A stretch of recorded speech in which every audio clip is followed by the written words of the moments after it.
My sister just announced baby number 5, and for the 5th time, everyone's looking at me to raise it.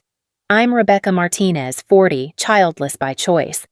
My sister Ashley has 4 kids already, and I've been the unpaid nanny for all of them since I was 22.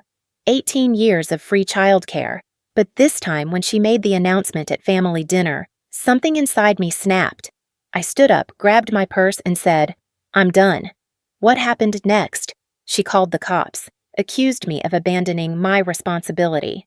The police showed up at my apartment. This is the story of how I finally broke free. If you've ever been the family scapegoat, hit subscribe. You'll want to see how this ends. Let me take you back to where this all started.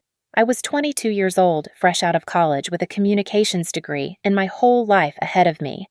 Ashley was 17 and pregnant with her first. Our parents, Linda and Robert Martinez, were devastated, not because they didn't love their daughter, but because Ashley had always been the wild child, the one who did exactly what she wanted, consequences be damned. I remember the day she told us. We were sitting in the living room of our parents' suburban Connecticut home, and Mom was crying into a tissue while Dad paced back and forth. Ashley sat there with her arms crossed, almost defiant, while her boyfriend Kevin, 19 years old and working at a pizza place, looked like he wanted to disappear into the couch. "Someone needs to help her," Mom said, looking directly at me. "She can't do this alone." And just like that, I became the solution to Ashley's problem. At first, it seemed reasonable. I was living at home to save money for my own place, working my first marketing job. "Just until she gets back on her feet," Dad said. "Just until she figures out how to be a mom." When baby Tyler was born, I was there. I was there for the 2 a.m. feedings because Ashley was too exhausted. I was there for the diaper changes because Rebecca is so patient with babies. I was there every single day, watching everyone praise Ashley for being such a brave young mother while I quietly did all the work. People would stop us at the grocery store and coo over Tyler. "Your son is beautiful," they'd say to both of us. Ashley would smile and accept the compliment. I'd stand there holding the diaper bag, the bottles, the extra outfit, the toys, essentially everything, and no one would even look at me. By the time Tyler was 6 months old, I'd canceled 3 dates to babysit. By the time he was 1, I'd turned down a job opportunity in Boston because Ashley needs you here. By the time he was 2, Ashley was pregnant again. "It just happened," she said with a shrug when she told us about baby number 2. She and Kevin had gotten married in a quick courthouse ceremony, and apparently birth control wasn't part of their plan. Mom cried again. Dad looked tired. And once again, everyone looked at me. "You're so good with Tyler," Ashley said. "He loves his Aunt Rebecca so much. It'll be great. He'll have a playmate." What she meant was, "I'll need you even more now." Baby Mia was born when I was 25. By then, I'd moved into my own apartment, a small 1-bedroom about 20 minutes from my parents' house. I thought distance would help. It didn't. Ashley had keys to my place for emergencies. The emergencies happened 3 times a week. "Can you watch them tonight? Kevin and I haven't had a date in forever. Can you pick up Tyler from preschool? I'm running late. Can they sleep over this weekend? I just need a break." A break. From her own children. Meanwhile, I was working full-time, trying to build a career, trying to have some semblance of a life. But every time I made plans, every time I met someone interesting, every time an opportunity came up, there was Ashley needing something. I met a guy named David when I was 27. He was great, funny, ambitious, genuinely interested in me. We dated for 3 months. Then one night we had tickets to a concert I'd been excited about for weeks. 2 hours before we were supposed to leave, Ashley called. "Emergency! Kevin's working late and I have a migraine. Can you take the kids?" I looked at the tickets on my dresser. I looked at my reflection in the mirror, already dressed and ready. I called David and canceled. He broke up with me a week later. "I like you, Rebecca," he said. "But I'm dating you, not you and your sister's kids. I can't compete with that." He wasn't the first. He wouldn't be the last. When Ashley announced baby number 3 at Sunday dinner, I was 30 years old. 30. The age I'd always imagined I'd have my life together. Maybe married, Maybe with my own kids if I'd wanted them. Definitely with a thriving career and independence. Instead, I was watching Tyler, now 8, and Mia, now 5, every weekend. I was on their emergency contact forms at school. I attended parent-teacher conferences when Ashley couldn't make it. I bought their school supplies, their birthday presents, their Christmas gifts. I paid for Tyler's soccer league and Mia's dance classes because Ashley and Kevin were tight on money. Baby Jackson arrived, and with him came a new level of expectation. Ashley moved into a bigger apartment, closer to me. For support, she said. What she meant was easier access to free childcare. I started calculating, not openly, not in a way anyone would notice, but in my head late at night when I couldn't sleep. 20 hours a week, minimum, times 52 weeks a year, times 8 years. That was over 8,000 hours of free childcare. If I'd been paid even minimum wage, and I was worth much more than that, it would have been over $60,000. But I was worth at least $25 an hour for professional childcare. That was $200,000. $200,000 of my life, my time, my energy, gone. And no one even said thank you. By the time baby number 4 arrived, sweet little Emma, born when I was 35, I was drowning. I'd been passed over for a promotion because I couldn't relocate. I couldn't work late for important projects. I couldn't attend networking events or conferences because I was always watching someone else's children. My friends stopped inviting me places. "Rebecca can't come anyway," they'd say. And they were right. I couldn't. Ashley's needs always came first. The family had decided that long ago, and I'd been too much of a people pleaser to fight it. I started therapy at 37. My therapist, Dr. Chen, was the first person who ever asked me, "Do you want to do this?" I stared at her. "What do you mean?" "Do you want to be raising your sister's children?" I opened my mouth to say yes, of course. Family helps family. The words I'd heard my entire adult life. But nothing came out. Because the truth was no. I didn't want to. I'd never wanted to. I'd been guilted, manipulated, and pressured into it year after year until it became my identity. Aunt Rebecca, the responsible one, the one who sacrifices everything for family. Dr. Chen introduced me to words I'd never heard before: parentification, codependency, scapegoat, emotional exploitation. "You've been parentified," she explained. "Your family has assigned you a parental role toward your sister's children. It's not your job, but they've made it your job." I started paying attention to the patterns. The way Ashley would drop the kids off with a casual "Thanks, you're the best," and disappear for hours. The way my parents would call me when Ashley needed help, never calling Ashley herself to take responsibility. The way extended family praised Ashley for being such a good mom while treating me like a glorified babysitter. At family gatherings, Ashley would be relaxing with a glass of wine while I chased toddlers around the backyard. If one of the kids got hurt or needed something, everyone called for me, not their mother. Me. "Rebecca, Emma needs a diaper change." "Rebecca, Tyler won't stop crying." "Rebecca, can you make them lunch?" I started documenting everything. Every hour spent babysitting.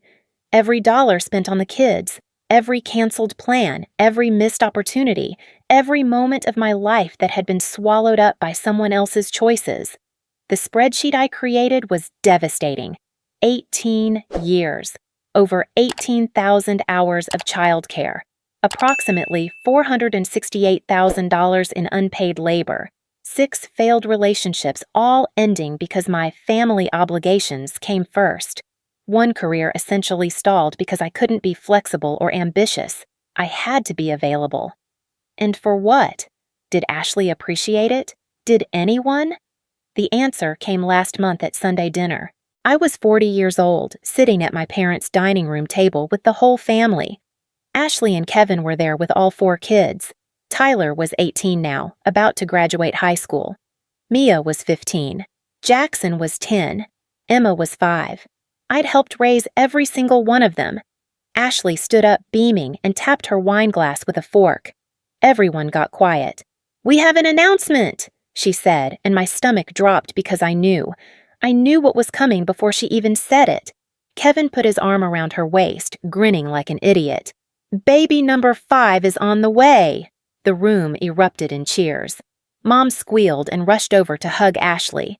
Dad clapped Kevin on the back. The kids started shouting about wanting a little brother or sister. It was chaos, celebration, joy. And then my mother turned to me, tears in her eyes, and said the words that broke me. "Isn't this wonderful, Rebecca? You'll have another little one to spoil." Not congratulations to Ashley. Not concern about how Ashley would manage 5 kids. Just immediate assumption that I would step up again for the 5th time. My father joined in. "Rebecca, you're so good with kids. Ashley's lucky to have you." Lucky to have me. Not grateful, not appreciative. Lucky. Like I was a resource, a tool, an accessory to Ashley's life choices. I looked at Ashley, expecting, I don't know what. Maybe some acknowledgement, maybe some hesitation, maybe a "this time will be different" promise. She was smiling at me, waiting for me to say congratulations, to offer to help, to fall back into my role as the family's unpaid servant. I felt something crack inside me. It wasn't dramatic. It wasn't loud. It was quiet, like ice breaking on a frozen lake, inevitable and irreversible. I stood up slowly. The room got quieter. Everyone was looking at me. I picked up my purse from the back of my chair. My hands were shaking, but my voice was steady. "I'm done." Those 2 words. That's all I said. Mom laughed nervously. "Done with what, honey?" I looked at Ashley. "I won't be helping with this one, or any of them anymore." Ashley's smile faltered. "What are you talking about?" "I'm talking about 18 years. 18 years of being your free nanny. 18 years of putting my life on hold. 18 years of everyone in this family treating me like I owe you my time, my money, my entire existence." "Rebecca," Dad started. I held up a hand. "No, I'm done. I'm 40 years old and I've spent half my life raising children I didn't choose to have. Ashley, you chose this. 5 times. They're your responsibility." Ashley's face went red. "I'm your sister." "And they're your children." I walked toward the door. Behind me, chaos erupted. People shouting, Mom crying, Ashley screaming about betrayal and family loyalty. But I kept walking. I walked out of that house, got in my car, and drove home. My phone started ringing before I even got to my apartment. I ignored it. By the time I parked, I had 12 missed calls and 20 text messages. The messages ranged from guilt trips to anger to outright manipulation. From Mom, "How could you do this to your sister? She needs you." From Dad, "This is not how we raised you. Family helps family." From Ashley, "You're going to abandon your nieces and nephews? What kind of person are you?" From extended family members who'd heard through the grapevine, variations of disappointed, selfish, and ungrateful. Ungrateful. I almost laughed at that one. Ungrateful for what? For the privilege of sacrificing my life? I turned off my phone and sat in my dark apartment. For the first time in 18 years, my schedule was completely clear. No kids to pick up, no emergency babysitting, no last-minute calls or guilt trips. Just silence. And in that silence, I felt something I hadn't felt in nearly 2 decades. Possibility. I spent the night researching. I found online communities, Reddit threads, support groups, forums, full of people like me. The forgotten child, the parentified sibling, the family scapegoat who did everything right and got nothing but expectations in return. I read hundreds of stories. They all sounded like mine. And for the first time, I realized I wasn't crazy. I wasn't selfish. I was exploited. The next morning, there was a knock on my door. I looked through the peephole, and my heart stopped. 2 police officers stood in my hallway. I opened the door, confused. "Can I help you?" The older officer, a woman in her 40s, looked at her notepad. "Are you Rebecca Martinez?" "Yes." "We received a report that you abandoned children in your care. We need to ask you some questions." My mouth went dry. "What?" The male officer explained. "Your sister Ashley Martinez filed a report stating that you were the primary caregiver for her 4 minor children and that you suddenly abandoned them yesterday, creating a potentially dangerous situation." I couldn't breathe. She called the cops. On me, for refusing to babysit.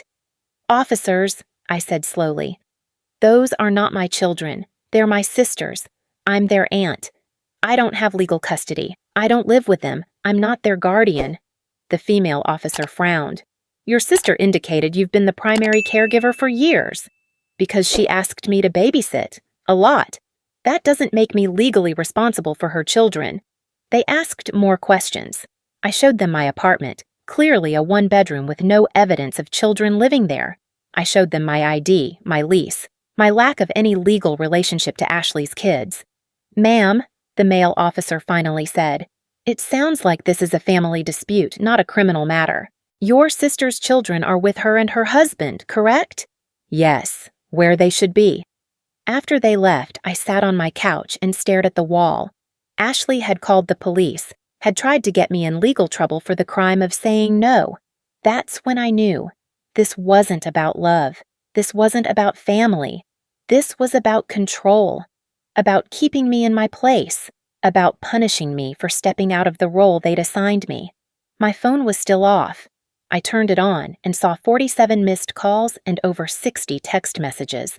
I read through them with detached fascination, like watching a car crash in slow motion. Ashley's messages escalated from angry to desperate. "Fine. Be selfish." Then, "The kids are asking for you." Then, "They're crying. They don't understand why you hate them." Then, "I can't do this alone." That last one. I can't do this alone. She was right. She couldn't. Not with 5 kids.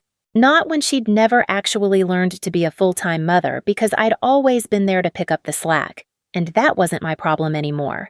I sat in my apartment that night, in the darkness, listening to my own breathing.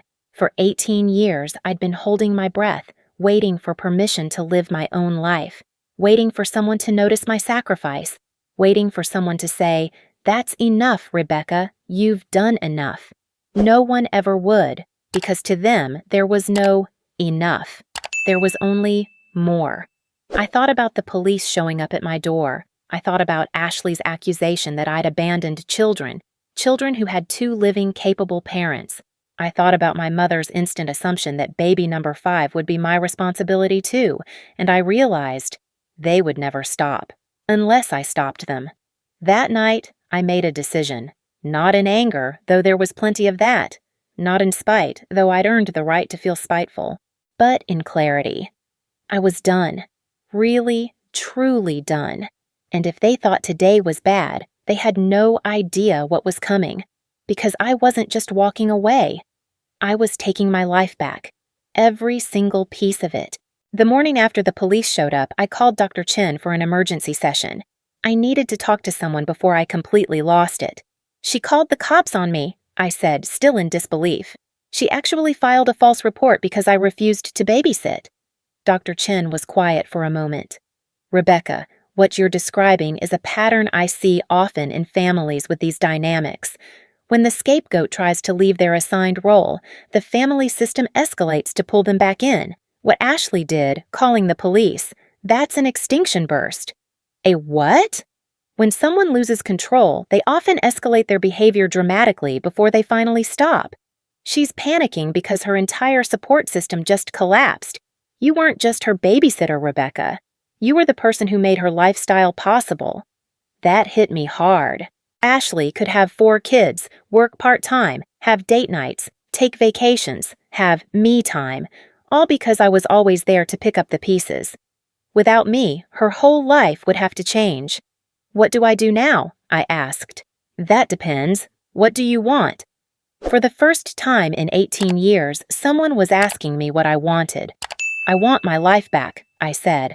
"I want to be able to make plans without checking if Ashley needs me first. I want to date someone without them thinking I come with 4 kids attached. I want to take that job opportunity that I turned down 3 years ago because I couldn't relocate. I want to be Rebecca Martinez, not Ashley's sister who helps with the kids." "Then that's what you do," Dr. Chen said simply. "But you need to be prepared for the backlash. Your family has benefited from your sacrifice for almost 2 decades. They're not going to let you go easily." She was right. Over the next 3 days, the messages and voicemails became more intense. My parents showed up at my apartment twice. I didn't answer the door. Ashley sent the kids to text me from their phones. "Aunt Rebecca, don't you love us anymore?" I knew she'd coached them. Those weren't their words. They were hers. I sat down at my laptop and started documenting everything. Every text message, every voicemail, every manipulation attempt. I created folders: financial costs, time invested, emotional manipulation, false police report. I took screenshots of Ashley's Facebook posts over the years, photos of her kids with captions like, "So blessed to have such a supportive family," while I was the one in the background, always in the background, holding a diaper bag or wiping someone's face. I found an online community called RR Estranged Adult Child. I read post after post from people who'd gone no contact with toxic family members. The stories were eerily similar to mine: the guilt trips, the flying monkeys, family members sent to convince you to come back, the accusations of being selfish, cruel, ungrateful, but also the success stories: people who'd walked away and rebuilt their lives, who'd found peace, healthy relationships, careers that flourished without the weight of family obligation crushing them. I started writing. Not publicly, not yet. But I wrote my story, every detail, 18 years of it. I wrote about being 22 and thinking I was just helping temporarily. I wrote about every canceled date, every missed promotion, every time someone praised Ashley for being such a good mom while I did all the actual parenting. I wrote about the police showing up at my door because I dared to say no. The writing helped. It made it real. It validated my experience when my family was trying to gaslight me into thinking I was the problem. On day 4, I composed an email. I wrote it carefully, editing multiple times, making sure every word was exactly what I meant to say. The subject line read, "Final Boundaries." I sent it to my parents, Ashley and Kevin. I BCC'd myself for documentation. The email read, "To my family, for 18 years, I have been Ashley's unpaid childcare provider. I have calculated the hours, over 18,000. I have calculated the financial cost, $468,000 in unpaid labor at a reasonable rate. I have calculated the personal cost, 6 failed relationships, multiple missed career opportunities, and the loss of my entire 20s and 30s to responsibilities that were never mine to begin with. I am done. Ashley, your children are your responsibility. You chose to have them. 5 times. Figure it out. Mom and Dad, you enabled this dynamic by constantly expecting me to sacrifice my life for Ashley's choices. That ends now. Do not contact me to babysit. Do not contact me with emergencies that require me to drop everything. Do not contact me to guilt trip me about family loyalty. What Ashley did, filing a false police report, was not just inappropriate. It was potentially illegal. I have documented everything. If there are any further attempts to harass me, contact me at my workplace, or involve law enforcement with false claims, I will pursue legal action. I am not abandoning anyone. I am establishing boundaries that should have existed 18 years ago. Ashley's children have 2 living, capable parents. They will be fine. I will not be responding to messages, calls, or visits. I need space, and I will reach out if and when I'm ready. Rebecca. I read it 3 times. My finger hovered over the send button. This was it, the point of no return. Once I sent this, there was no pretending, no going back to normal, no sweeping it under the rug like we did with every other family conflict. I hit send. Then I blocked Ashley's number. I blocked my parents' numbers. I blocked Kevin's number. I changed my emergency contact at work. I took myself off every school form, every emergency contact list, every place where someone might call me about Ashley's kids. The next morning, I got a call from an unknown number. Against my better judgment, I answered. It was Ashley. She was crying. "Rebecca, please, I'm overwhelmed. I can't handle 4 kids and being pregnant. I need help." "Then hire a babysitter," I said calmly. "I can't afford it." "That's not my problem, Ashley. You got pregnant 5 times knowing the financial implications. You'll figure it out." "But you're my sister." "And they're your children, not mine, never were mine. You need to be their mother now." "I am their mother." "No," I said quietly. I've been their mother for 18 years while you got to play the fun parent who shows up for the good parts. That's over. Mom and Dad are so disappointed in you. Good for them. Are they disappointed in you for having 5 kids you can't take care of? Are they disappointed in themselves for parentifying me my entire adult life? Or is the disappointment only reserved for the person who finally said no? She was silent. Ashley, I hope you have a healthy pregnancy. I hope baby number 5 is happy and healthy. But I won't be involved. Find another solution. I hung up, blocked that number 2. My hands were shaking, but I felt something I hadn't felt in years. Powerful. In control of my own life. 2 weeks later, I got a message on LinkedIn from my college roommate, Jen.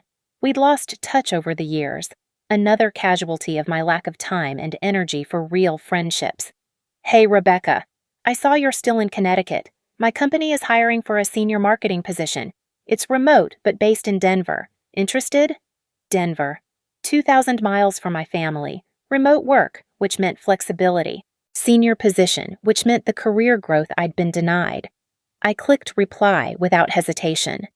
Absolutely. Send me the details. Within a week, I had an interview. Within 2 weeks, I had an offer. The salary was $35,000 more than I was making now. The benefits were incredible, and best of all, it was mine. My job, my career, my future.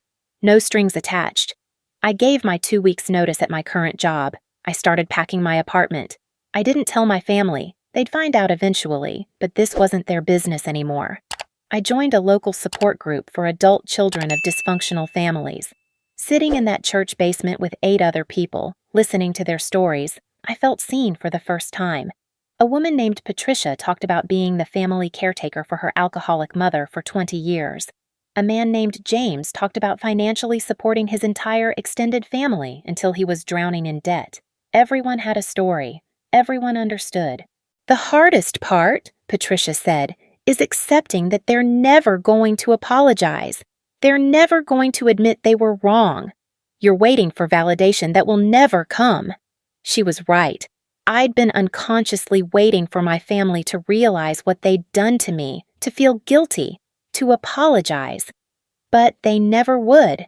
In their minds, I was the selfish one. I was the one who'd abandoned family. The narrative had already been written, and I was the villain. I had to be okay with that. I started therapy twice a week. Dr. Chen helped me work through the complicated grief of losing my family, not to death, but to boundaries. It was loss, real loss, even if it was necessary. You're mourning the family you wish you had, she explained. The family that would appreciate your sacrifice. The family that would see your pain. The family that would change. But that family doesn't exist. You have to grieve that fantasy before you can move forward. So I grieved, I cried, I raged. I felt guilty, then angry at myself for feeling guilty. It was messy and painful and necessary.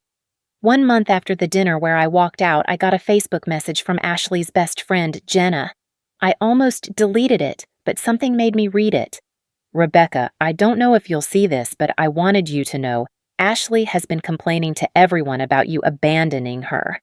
I stayed quiet for a while, but I can't anymore. I've watched you be her unpaid nanny for years. She used to brag about it. She'd tell me how convenient it was that you were always available. She'd say she was lucky. She didn't have to pay for daycare because you did it for free. I'm sorry I never said anything before. You deserved better. I stared at that message for a long time. Ashley had bragged. About using me. About getting free childcare. About her luck. I screenshot the message and added it to my documentation folder. Then I wrote back. Thank you for telling me. It helps to know I'm not crazy. Moving day arrived. I'd hired movers, packed up my entire life, and prepared to start over in Denver. As I did a final walkthrough of my empty apartment, my phone rang from another unknown number. It was Kevin. Rebecca, please. Ashley is having a really hard time. She's pregnant and stressed, and the kids keep asking about you. Can't you just help out a few hours a week? No, just a few hours. That's all we're asking. Kevin, I gave 18 years, thousands of hours, hundreds of thousands of dollars. I gave my 20s and 30s. I gave my career, my relationships, my mental health. And not once, did anyone say thank you, but this is too much, we'll find another solution. You all just kept taking. So no, not a few hours a week, not a few hours a month, not ever again. But Ashley can't handle. Then she shouldn't have gotten pregnant for the 5th time. That's cold, Rebecca. No, Kevin. What's cold is using someone for 2 decades and then calling them selfish when they finally stop letting you. What's cold is Ashley calling the cops on me for refusing to babysit. What's cold is my entire family treating me like an employee instead of a daughter and sister. We never treated you like an employee. You're right. Employees get paid. I didn't even get that. I hung up, blocked the number, finished loading my car. As I drove away from Connecticut, I felt the weight lifting. Every mile was freedom. Every state line crossed was possibility. I thought about Ashley, probably scrambling to find real childcare, probably realizing for the first time what it actually costs to raise 5 kids. I thought about my parents, probably confused about why I wouldn't just get over it and come back. I thought about extended family members who'd heard Ashley's version of events and thought I was the villain. And I realized I didn't care anymore. Denver was beautiful. The job was challenging and rewarding. My coworkers actually respected my time and boundaries. I started dating again, casually at first, just remembering what it felt like to make plans without having to check Ashley's schedule. I met someone. His name was Marcus. He was 42, divorced, no kids, and worked in tech. On our 3rd date, I told him the whole story. I expected him to run. Instead, he said, "That took incredible strength. Most people never set boundaries with their families. Most people's families don't exploit them for 18 years. True. But most people who are exploited never get out. You did. That's impressive. I started a blog. I called it The Unpaid Nanny. I wrote about parentification, about being the family scapegoat, about what happens when you're expected to sacrifice everything for someone else's choices. I wrote about walking away. The blog went viral within 2 months. Thousands of people commented with their own stories. This is my life. Thank you for putting words to my experience. I thought I was alone. I wasn't alone, and neither were they. 6 months after I left, I got an email from my mother. She'd found my blog somehow. The email was short. "Rebecca, I read your blog. I want you to know that's not how things were. You're exaggerating. Family helps family. That's what we do. What you're doing, telling the whole internet our private business, is cruel. Ashley is struggling. You should be ashamed." I read it twice. Then I deleted it. No apology. No acknowledgement of my pain. No acceptance of any responsibility. Just defensiveness, minimization, and more guilt. Patricia from the support group had been right. They would never apologize. They would never see it from my perspective. They would never admit fault, and I had to be okay with that. I was building a new life. A real life. My life. I was thriving at work. Marcus and I were getting serious. I'd made actual friends, people who called to check on me just because, not because they needed something. I was going to therapy, healing trauma, becoming the person I'd never had the chance to be. Meanwhile, I heard through mutual acquaintances that Ashley had declined the 5th pregnancy. She'd made the difficult decision, according to her Facebook post that I saw via a friend's screenshot, to not continue the pregnancy because with 4 children and our current circumstances, it wouldn't be responsible. Translation: without free childcare from Rebecca, we can't afford another kid. She also hired a daycare service. Apparently, it cost $3,000 a month for 4 kids. She'd complained publicly about the cost, about how expensive childcare was, about how hard it was to be a working mother without support. The irony wasn't lost on me, or on the mutual friend who sent me the screenshots. "She's really struggling," the friend said. "The kids apparently act out constantly because they miss you." "They'll adjust," I said. "Kids are resilient. What they're actually experiencing is their mother finally being present and available instead of constantly pawning them off on someone else." Harsh. True. My parents had apparently stepped up, watching the kids 2 days a week. According to reports, Mom was exhausted and Dad was stressed. They'd told multiple people that parenting young children was so much harder than they remembered. Welcome to what I did for 18 years, I thought. A year after I left, I got a message request on Instagram from Tyler, Ashley's oldest. He was 19 now in college. Aunt Rebecca, I know you don't want to talk to anyone in the family, but I wanted to reach out. I'm in therapy now, working through some stuff. My therapist asked me to describe my childhood, and I realized you were more like a mom to me than my actual mom. You were at all my games, all my school stuff, all the important things. Mom was just there sometimes. I didn't understand what happened a year ago, but I'm starting to get it now. I'm sorry for how everyone treated you. You deserved better. I cried when I read that. Tyler had been 8 when I started babysitting regularly. I'd taught him to ride a bike. I'd helped him with homework. I'd been there for his first day of kindergarten, his elementary school graduation, his middle school struggles. And he remembered. He saw. I wrote back, Tyler, thank you for saying that. It means more than you know. I'm proud of you for going to therapy and doing the work. That takes courage. I hope you're doing well in college. I'm sorry I had to step away, but it was necessary for my health and well-being. I'm glad you understand now. Take care of yourself. He responded immediately. I do understand. And for what it's worth, I don't think you abandoned us. I think you saved yourself. There's a difference. There is a difference. I showed Marcus the message. He pulled me into a hug. You did good, he said. You broke the cycle.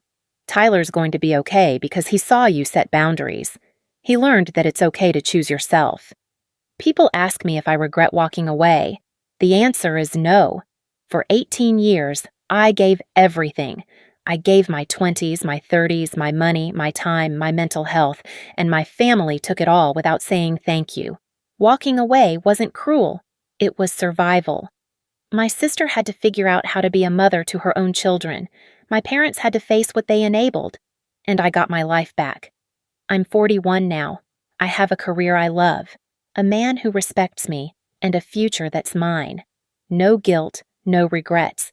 To anyone watching this who's the family scapegoat, the unpaid therapist, the designated caretaker, you are not responsible for other people's choices. You are allowed to choose yourself. And when you do, that's not selfish. That's self-preservation. Thank you for watching. If this resonated with you, please share your story in the comments. You're not alone. Subscribe if you want more stories about breaking free from toxic family dynamics. Hit the bell so you never miss an upload. And remember, you owe your family love, not your entire life.